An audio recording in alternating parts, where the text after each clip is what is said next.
من يهده الله فلا مضل له ومن يضلله فلا هادي له ونشهد أن لا إله إلا الله وحده لا شريك له ونشهد أن سيدنا ومولانا محمدا عبده ورسوله اللهم صل على محمد عبدك ورسولك وصل على المؤمنين والمؤمنات والمسلمين والمسلمات الأحياء منهم والأموات وبارك على محمد وأزواجه وذريته. قال الله سبحانه وتعالى في القرآن الكريم بعد أن أعوذ بالله من الشيطان الرجيم ثم لآتينهم من بين أيديهم ومن خلفهم وعن أيمانهم وعن شمائلهم ولا تجد أكثرهم شاكرون. صدق الله العظيم. قال الرسول صلى الله عليه وسلم من لم يشكر الناس لم يشكر الله أو كما قال عليه الصلاة والسلام رواية الرضي. My dear respected elders, mothers and fathers, brothers and sisters, Assalamu alaikum wa rahmatullahi wa barakatuh. We begin with the praise of Allah subhanahu wa ta'ala, and we ask Him to send His peace and His blessings upon His noble messenger, our Master Muhammad sallallahu alayhi wa sallam, upon His family, upon His companions, and upon all those who follow them until the end of time. When Allah subhanahu wa ta'ala proclaimed that He was going to create our father Adam alayhi salam to the angels had a concern. And they voiced this concern to Allah subhanahu wa ta'ala. They said, are you going to create a being? Are you going to create such a thing that is going to spread chaos on the earth? Are you going to create such a thing that is going to spill innocent blood?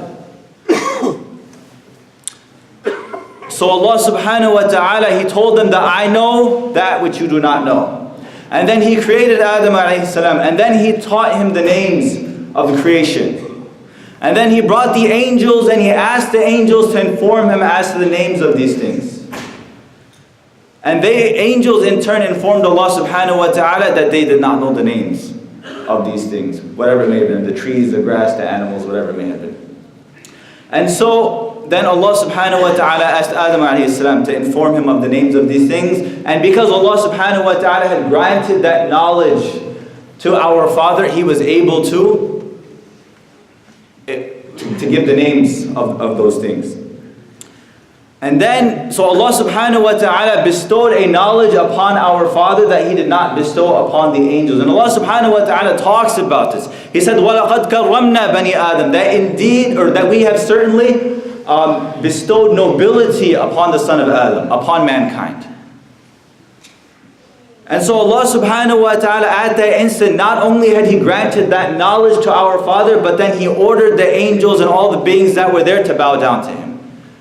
And we all know the story, they all bowed down except for Iblis, except Shaitan, Ar-Rajim.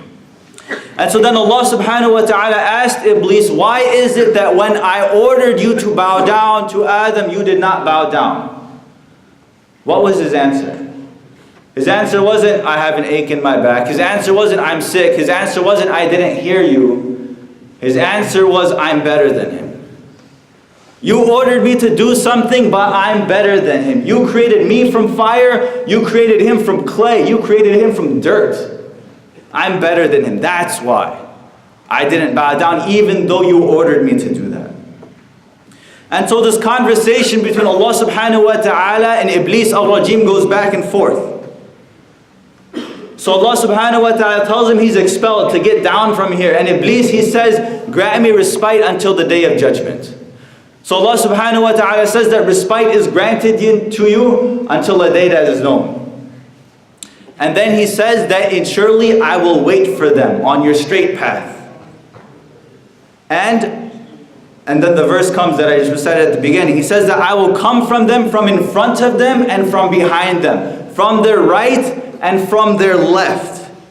And indeed I will make them ungrateful.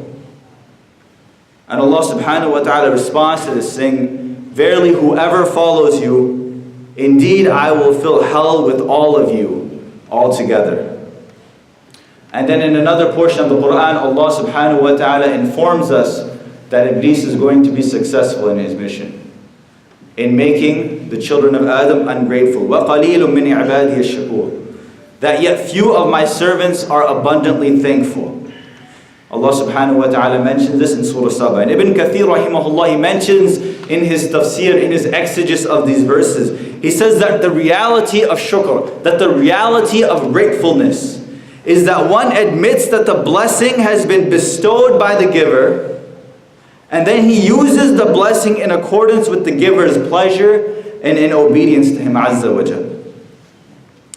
So he says that gratefulness, that shukr, is using the blessings that have been granted to us in accordance with the commands and in accordance with the injunctions of Allah subhanahu wa ta'ala. And that refusing to do so, using those blessings in a manner that displeases Allah subhanahu wa ta'ala, is ungratefulness, is at its core a denial of that blessing. So Ibn Kathir rahimahullah, what he's saying here is that gratefulness is not just expressed in words, but rather it's expressed in our actions as well as our words. It's not what we say, it's what we do. Salah is gratitude to Allah subhanahu wa ta'ala. Fasting, both inside the month of Ramadan and outside the month of Ramadan, is gratitude to Allah subhanahu wa ta'ala. Performing good deeds, smiling at our brother, holding the door open for someone on the way up, picking up garbage we see on the floor of the masjid. Whatever it is, it's gratitude to Allah subhanahu wa ta'ala. That we're using the blessings that Allah subhanahu wa ta'ala granted to us in a manner that is in His obedience, in a manner that He has asked us and ordered us to use them in. So Shaitan, Iblis, he says that his end goal is to make people ungrateful. And Allah subhanahu wa ta'ala has told us that He's going to be successful. That most people will be ungrateful. And the moment we separate shukr, the moment we separate gratefulness from our ibadah, it begins to lose its flavor. We lose the khushu' in our salah. We lose the joy of fasting. Dawood alayhi salam, when Allah subhanahu wa ta'ala ordered him to be thankful, his response is something we can all take something away from. So Allah subhanahu wa ta'ala orders him to be thankful, and he says, Ya Allah, how can I show gratitude to you fully and completely? How can I fulfill your right of shukr, while my gratitude in and of itself is nothing but a blessing bestowed upon me by you? On this too, a separate gratitude becomes due. So Dawood alayhi salam, he's saying that the very fact that Allah subhanahu wa ta'ala ordered us to be thankful, the very fact that we are inspired sometimes to say Alhamdulillah, the very fact that sometimes we pray salah, that we come to the masjid on Jumu'ah, for that in and of itself, we owe Allah subhanahu wa ta'ala shukr.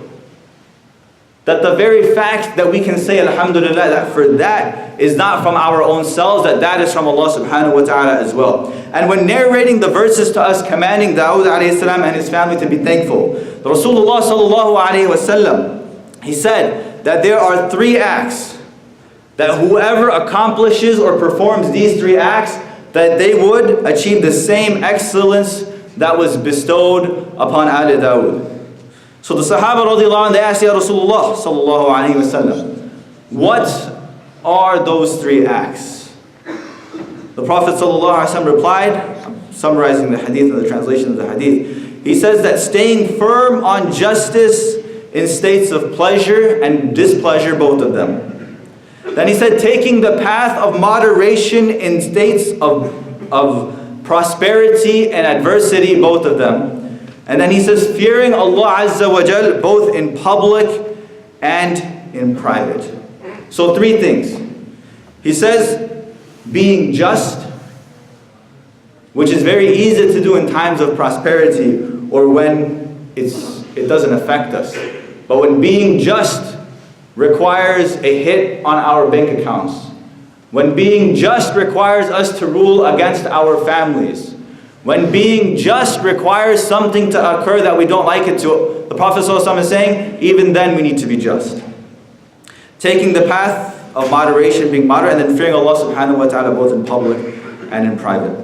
Allah subhanahu wa ta'ala reminds us of many times in the Quran that in general that the children of Adam are ungrateful, but then He gives us reminders to be thankful, and He gives us reasons to be thankful. In Surah Al-Imran, Allah subhanahu wa ta'ala says, وَاعْتَصِمُوا بِحَبْلِ اللَّهِ جَمِيعًا وَلَا تَفَرَّقُوا وَاذْكُرُوا نِعْمَةَ اللَّهِ عَلَيْكُمْ. That so hold fast to the rope of Allah, all of you together, you shall not divide, and remember with reverence the grace of Allah upon you. Surah Ibrahim, Allah subhanahu wa ta'ala says, وَإِذْ تَأَذَّنَ رَبُّكُمْ لَإِن شَكَرْتُمْ لَأَزِيدَنَّكُمْ وَلَئِن كَفَرْتُمْ إِنَّ عَذَابِي لَشَدِيدٌ. Allah subhanahu wa ta'ala says, and recall when your Lord proclaimed to you, if you give thanks for my blessings, I shall most surely increase them for you. But if you become ungrateful, indeed my torment is most surely severe. So Allah subhanahu wa ta'ala tells us to remember His blessings upon us. And He says that if we say Alhamdulillah, if we show that in our actions, then whatever those blessings are that have been granted upon us, they are increased. Whether it's a new car you got, you said Alhamdulillah, that Allah subhanahu wa ta'ala will grant you more. Whether it's a promotion at work you got, whether it's a raise you got, whether it's your team went 3-0 in games they should have lost, you say Alhamdulillah. And Allah subhanahu wa ta'ala will increase us. And on the flip side, we're also warned that if we fail to do so, that the punishment of Allah subhanahu wa ta'ala is severe. To take a very quick tangent, the sunnah of the Prophet ﷺ has taught us is that when we arrive for Jumu'ah, we should fill in the first rows first.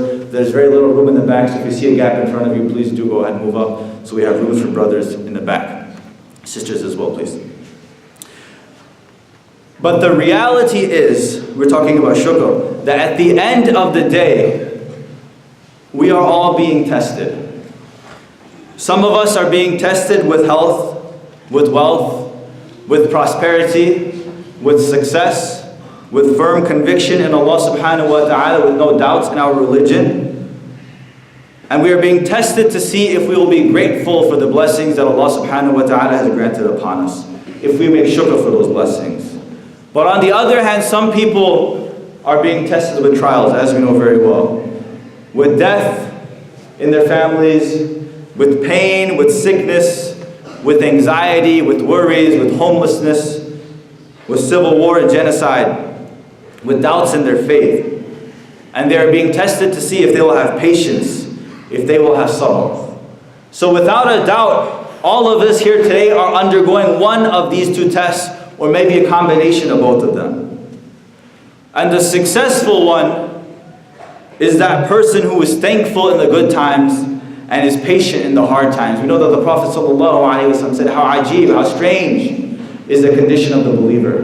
That when something good comes to him, he is grateful to Allah subhanahu wa ta'ala, and it is good for him.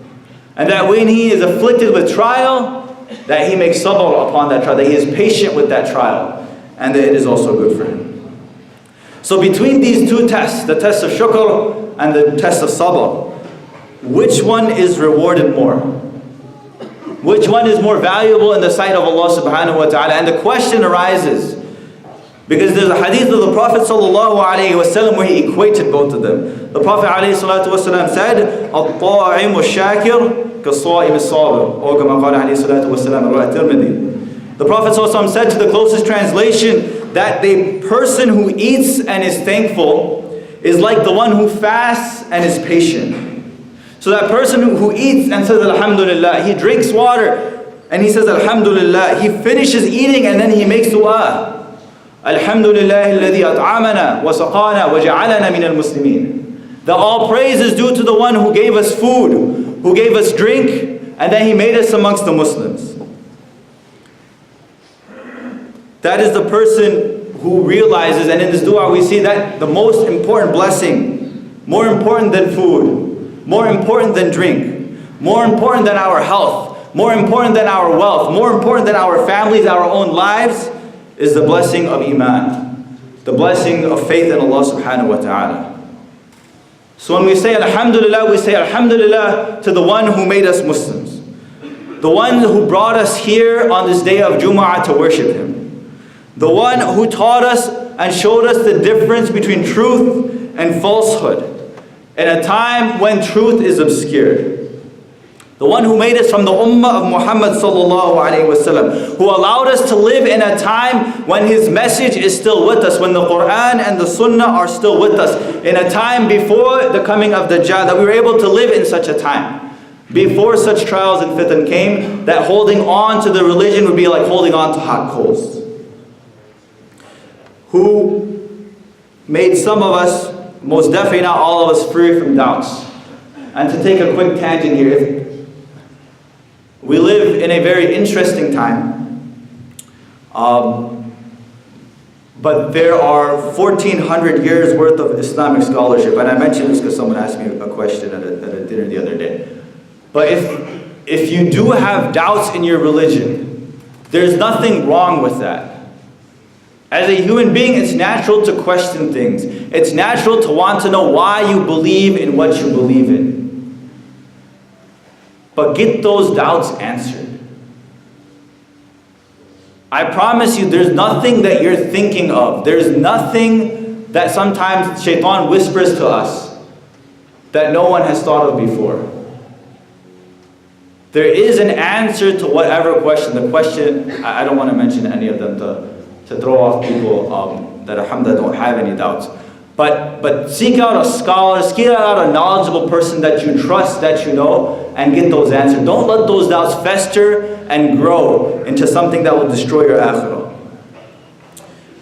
But to come back, the main point of what we're talking about today, that if we take away nothing else from this khutbah, from Jum'ah today, remember, don't be like Qarun. Who was Qarun? Qarun was a man from the people of Musa alayhi salam. He was extremely wealthy and he was an intelligent person. So when Musa alayhi salam, when he went to him and he asked him to spend in the path of Allah subhanahu wa ta'ala, when his people told him not to be boastful and not to be arrogant about his wealth, what was his answer? Qarun said, إِنَّمَا أُوتِيتُهُ عَلَىٰ عِلْمِ عِنْدِي. That indeed this wealth that I have has been given to me because of knowledge that I have. I studied hard. I worked hard. I busted my butt for this. That's why I'm wealthy. You guys are all freeloaders. You guys are all welfare queens. You don't deserve any of this. I worked hard. That was Qarun's answer to Musa alayhi salam, to his people. And he was a businessman. He was the ultimate rags to riches story. And Allah subhanahu wa ta'ala, when He talks about his wealth in the Quran, He says that he was so wealthy, he had a chest, a treasure chest, and that treasure chest was just filled with keys to all his other treasure chests that were filled with gold and silver and rubies and whatnot. And Allah subhanahu wa ta'ala says that just picking up this chest and carrying it would tire out a band of very strong men. Allah subhanahu wa ta'ala mentions this in Surah Anfal. So he was an extremely wealthy person. He didn't just inherit that wealth. He didn't just find it buried somewhere. So did he work hard? Yes, he worked hard. But he forgot that Al-Razzaq is Allah subhanahu wa ta'ala. That at the end of the day, we can work as hard as we want. We can study as hard as we want. But at the end of the day, we give it our all. And the rest is in the hands of Allah subhanahu wa ta'ala. So if we take away nothing else, don't be like Qarun. The example of the Prophet sallallahu alaihi wasallam is an example of someone who is protected from sin. And Allah subhanahu wa ta'ala mentioned in Surah Fath that even had he sinned, Allah subhanahu wa ta'ala would have forgiven it.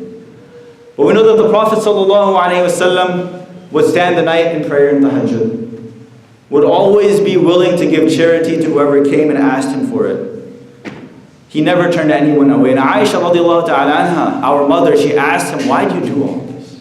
You don't have to stand until your feet are swollen, until your beard is wet with tears. You're forgiven. You're protected from sin. You're protected from sin. So he says, should I not be a grateful servant? Should I not be thankful? No one had it more difficult than the Prophet sallallahu alaihi wasallam. 23 years he preached Islam. His family denied him. They called him a liar, a sorcerer, a magician. When he went to a different city to see if they would accept his faith, they stoned him. And it's not like they threw pebbles at him. Their blood came from his blessed body, sallallahu alaihi wasallam. His sandals were soaked with his blood. Then people he had grown up with, he had known all his life, tried to kill him. When he went to a different city 3 times, they raised an army to come and wipe him from the face of the earth. The Prophet ﷺ didn't have an easy job. And still he said, should I not be a grateful servant? So if that is the example of the Prophet ﷺ, what should our own lives look like? How grateful should we be to Allah subhanahu wa ta'ala? So to recap, we thank Allah subhanahu wa ta'ala for the blessings that He has given us and for the inspiration that He gives us to say Alhamdulillah. We remember the example of the house of Dawood alayhi salam, that to fulfill their example is to be just, is to act in moderation, and to fear Allah subhanahu wa ta'ala. And above all, don't be qarun. Allah subhanahu wa ta'ala has told us that Shaitan, Iblis, Ar-Rajim is going to be successful in his mission. The question is, are we going to fall into that trap? Or are we going to be thankful to Allah subhanahu wa ta'ala, both in word and in action? We ask that Allah subhanahu wa ta'ala makes us amongst those who are thankful to Him, both in word and in action. We ask that Allah subhanahu wa ta'ala make us amongst those who are humble before Him and amongst His people. We ask that Allah subhanahu wa ta'ala make us amongst those who are regular in our salah, among those who have khushu' in our salah, amongst those who are able to pray every salah in the masjid in jama'ah. We ask that Allah subhanahu wa ta'ala allow us to recognize the truth as the truth and to act upon it, and that He allow us to recognize falsehood as falsehood and to stay away from it.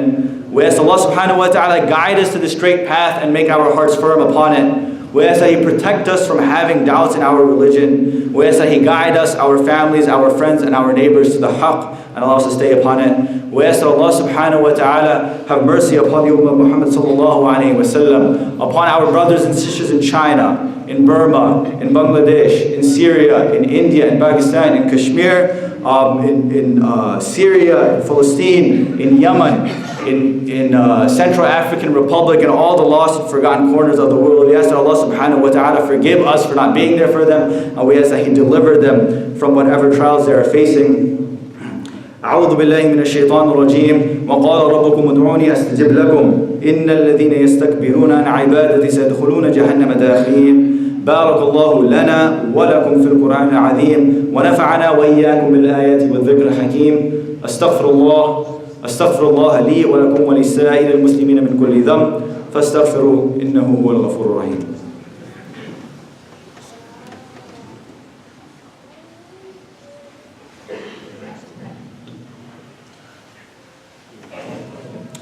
إن الحمد لله نحمده ونستعينه ونستغفره ونعوذ بالله من شرور أنفسنا ومن سيئات أعمالنا. من يهده الله فلا مضل له ومن يضلل فلا هادي له. ونشهد أن لا إله إلا الله وحده لا شريك له.